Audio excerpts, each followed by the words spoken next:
என்னாச்சு விஸ்வா? ஏதோ வழியை மறைச்சு பேரிகார்ட் போட்டிருக்காங்கம்மா. என்ன பிரச்சனைன்னு தெரியலையே. இருங்கம்மா, நான் போய் கேட்டுட்டு வரேன்.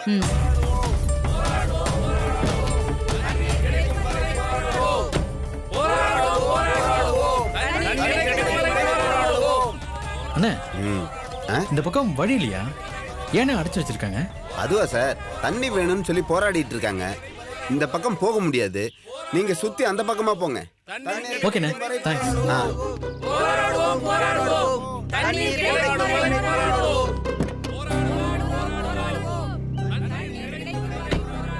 விஸ்வா, என்னடாச்சு? அம்மா, அந்த பக்கம் ஏதோ தண்ணி கேட்டு போராட்டம் நடத்திட்டு இருக்காங்கம்மா. எந்த வண்டியும் போகாதுன்னு சொல்றாருமா. அப்போ எப்படி மாமா போறது? ஒரு 2-3 கிலோமீட்டருக்கு சுத்தி தான் போக சொல்றாங்க. 3 கிலோமீட்டர் தானே, பரவாயில்ல, சுத்தியே போகலாம். நீங்க என்னத்த சொல்றீங்க? அம்மா, என்னம்மா, சுத்தி போட்டுமா? வேணா விஸ்வா, காரை திருப்பு, நாம இன்னொரு நாள் போய்க்கலாம்.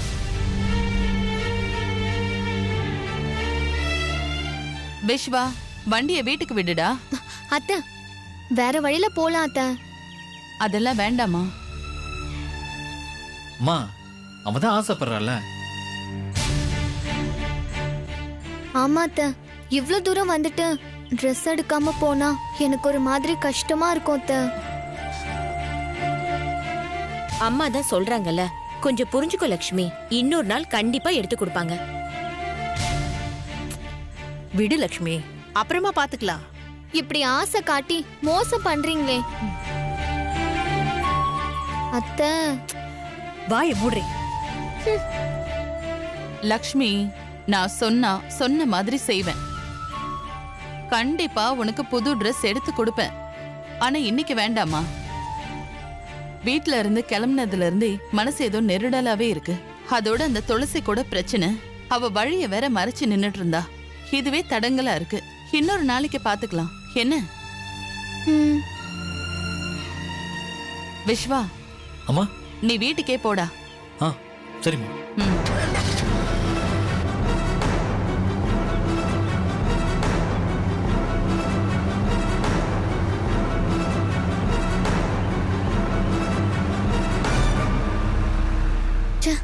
இந்த துளசி முகத்துல முழிச்சிட்டு வரும்போதே நினைச்சேன் ஏதாச்சும் இந்த மாதிரி நடக்கும்னு. எல்லாத்துக்கும் அவதான் காரணம். அவளுக்கு இருக்கு ஒரு நாள். என்கிட்ட மாட்டாமல போயிடுவான். அப்போ வச்சுக்கிறேன்.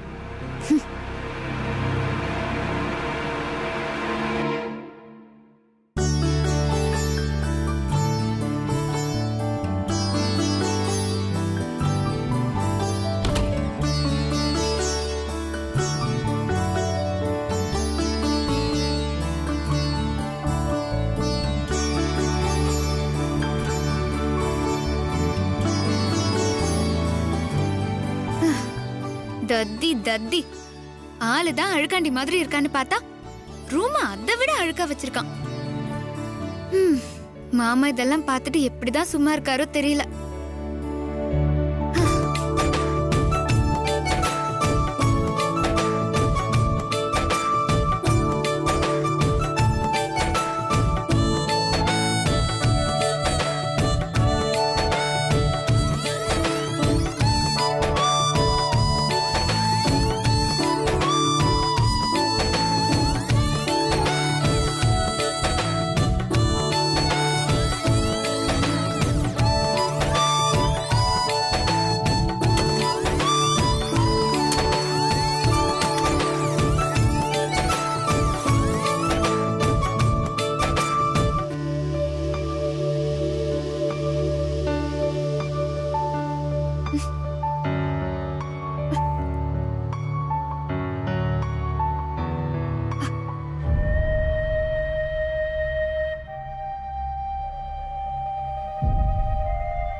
என்ன இவன் ரத்த கரப்பட்ட டிஷர்ட்டை போய் எடுத்து வச்சிருக்கான்.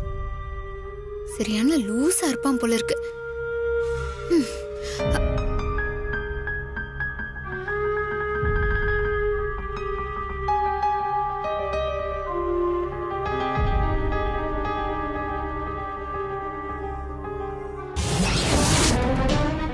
துளசி, டாக்டர் துளசி, உனக்கு ஒண்ணும் இல்ல துளசி. இங்க பாரு துளசி, துளசி இங்க பாரு துளசி.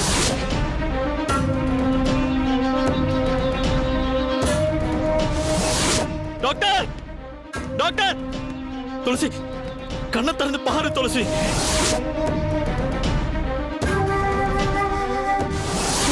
டாக்டர், துளசி, துளசி இங்க பாரு துளசி.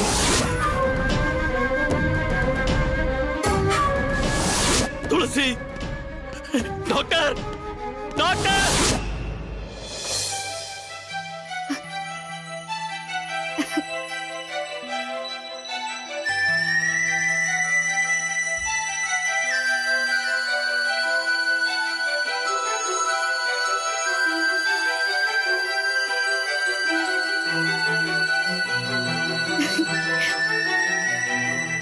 நீதானா அது?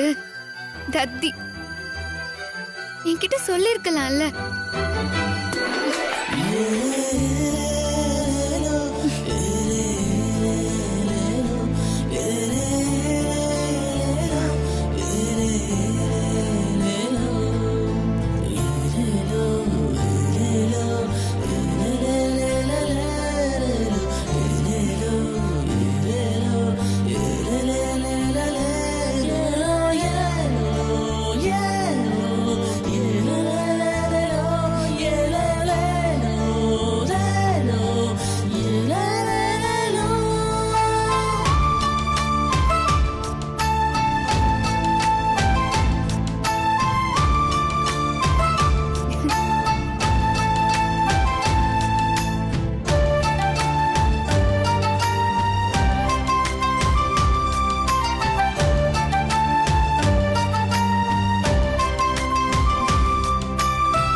துளசி, அப்பா, அம்மா போன் எடுத்துட்டு வரதுக்கு எவ்வளவு நேரமாமா?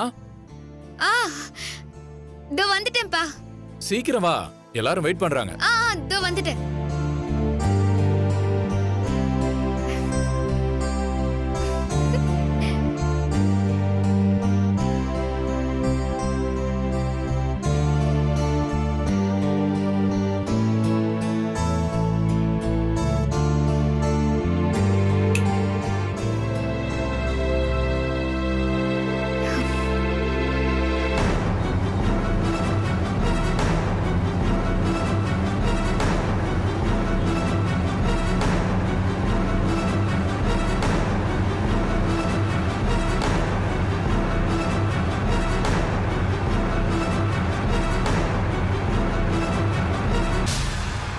ஐயோ, அவகிட்ட ஒரு வார்த்தை பேசுங்க, 100 வார்த்தை பதில் சொல்லுவா.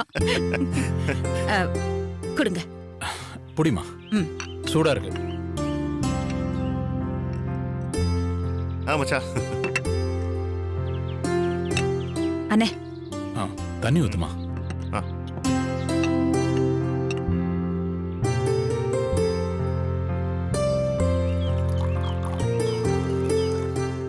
மாமா, இந்தங்க மாமா போன் எடுத்துட்டு வர சொன்னீங்கல்ல. தேங்க்யூமா. நல்ல வேலை எடுத்துட்டு வந்த. ஏதாவது கால் வந்திருந்தா கூட தெரிஞ்சிருக்காது.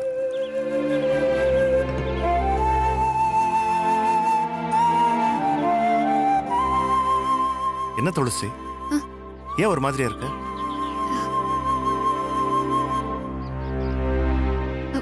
ஒன்னும் இல்ல மாமா. பொய் சொல்லாத. உன் குரல் ஒரு மாதிரியா இருக்கு, உன் முகம் வாடி இருக்கு.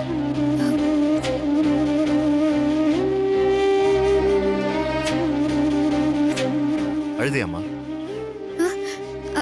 ஐயோ இல்ல மாமா. மச்சான், நீ ஏதாவது திட்டினியா? ஐயோ மாமா, நான் எதுவுமே சொல்ல மாமா. யாரு இவரு அவளை திட்டுறதா? அவ இவரை திட்டாம இருந்தா சரி. ஏ துளசி, அதான் மாமா கேக்குறாருல.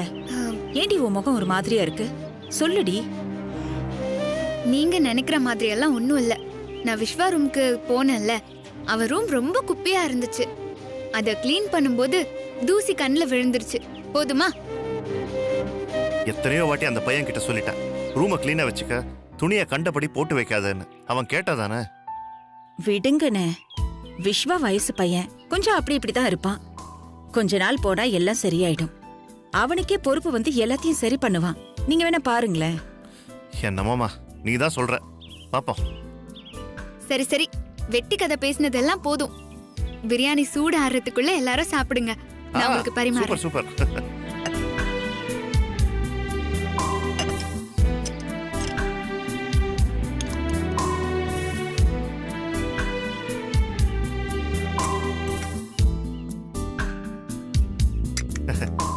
துளசி போதுமா?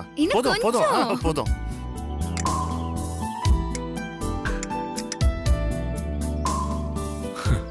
போதுமா?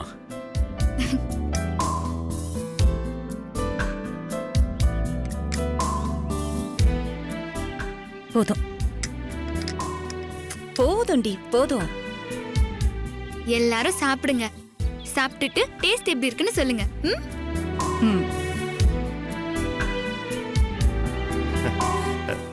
சிவகாமி சாப்பிடுவா.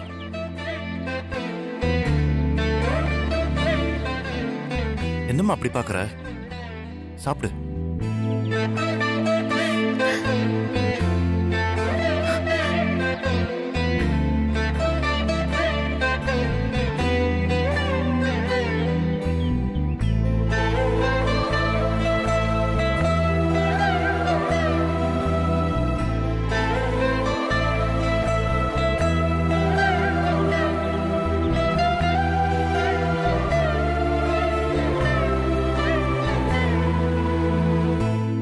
அண்ணே,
போதும் போதும்.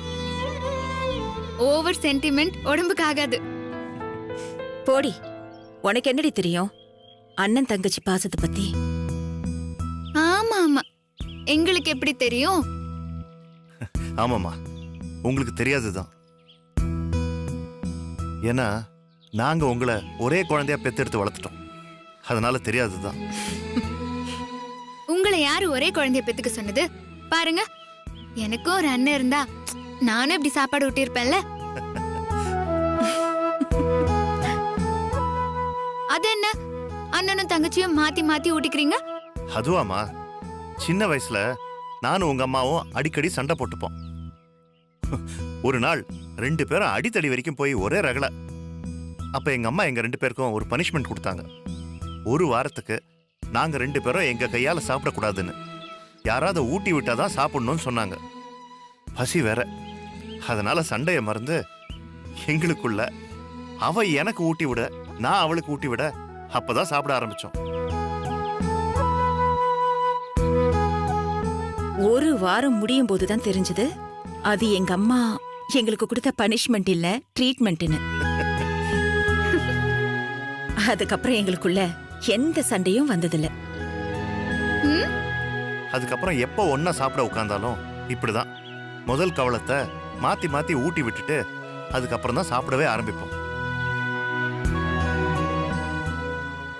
பரவாயில்லையே, உங்க பிளாஷ்பேக் ஓரளவுக்கு கேக்குற மாதிரி தான் இருக்கு.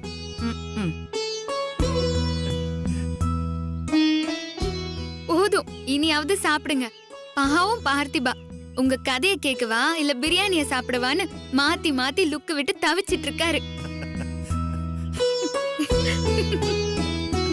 பின்ன சுட சுட பிரியாணி கொண்டு வந்து தட்டுல போட்டு சாப்பிட விடாம இப்படி பண்ணா ஒரு மனுஷன் என்ன பண்ணுவான்? இதுக்கு மேல என்னால பொறுக்க முடியாதுடா சாமி.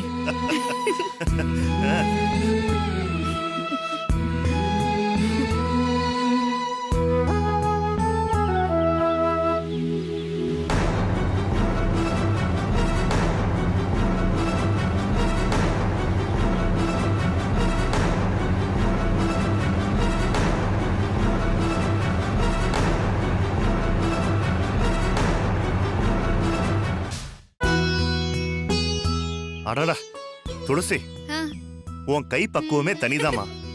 என்ன ருசி, என்ன மனம். அடடா சிவகாமி, நம்ம அம்மா கை ருசி அப்படியே இருக்குல்ல? தட் இஸ் துளசி மாமா. ஆஹா, செம்ம டேஸ்ட்மா. அண்ணே அவளு ரொம்ப புகழாதீங்க. பிரியாணி ஒன்னும் அந்த அளவுக்கெல்லாம் டேஸ்டா இல்ல, சுமாரா தான் இருக்கு. சிவகாமி, உன்னை விட நல்லா சமைச்சிருக்கேன்னு பொறாமையில பேசாத. உனக்கு என்ன தெரியும் பிரியாணிய பத்தி? ஏண்டி இதுல ஒரு டேஸ்டும் இல்ல. தக்காளி சாதத்துக்கும் பிரியாணிக்கும் எந்த வித்தியாசமும் இல்ல.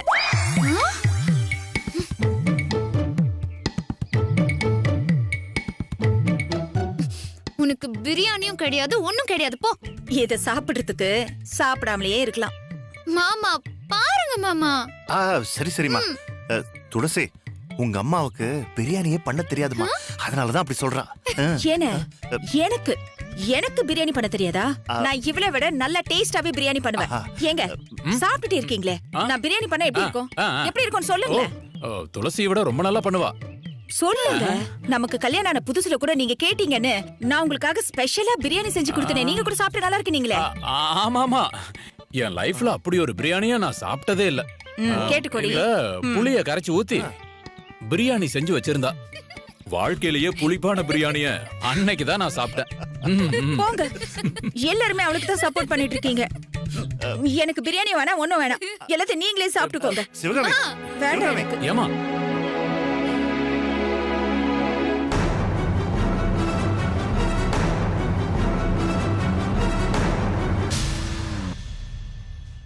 என்ன என்ன நினைச்சிட்டு இருக்கீங்க நீங்க எல்லாரும்? என் தங்கச்சி சமையலுக்கு முன்னால உங்க சமையல்லாம் வெறும் தூசுதான். துளசி, சும்மா உன் சமையல் ஏதோ நல்லா இருக்குன்னு பேருக்கு பாராட்டினா என் தங்கச்சியை ஓட்டுறீங்க. உங்க ரெண்டு பேரும் கொன்னுடுவேன். பாரு, மிரட்டி வச்சிருக்கேன். சிவகாமி, நீ வாமா, அவங்க ரெண்டு பேரும் கிடக்குறாங்க, நீ வா, வந்து சாப்பிடுவா. இல்லண்ணே, எனக்கு ஒண்ணும் வேண்டாம், அவங்களையும் சாப்பிட சொல்லுங்க. வாமா நீ.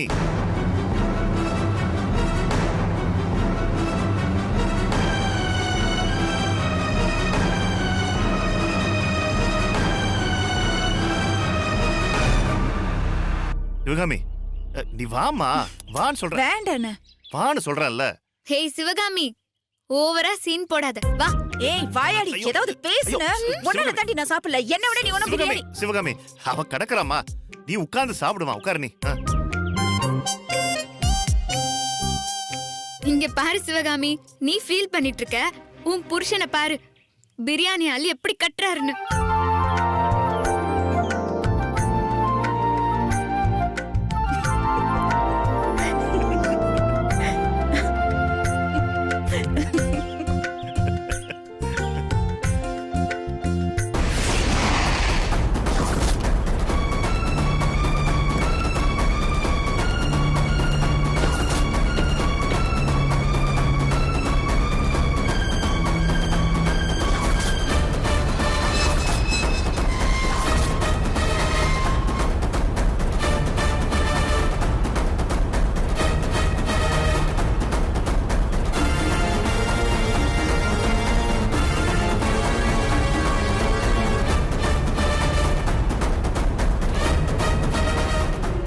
சிவகாமி, இந்தம்மா. அண்ணே, நீங்க சாப்பிடுங்கண்ணே. இல்லம்மா, இந்த ஒரு வாயை நீ வாங்கிக்க, அப்புறம் நான் சாப்பிடுறேன்.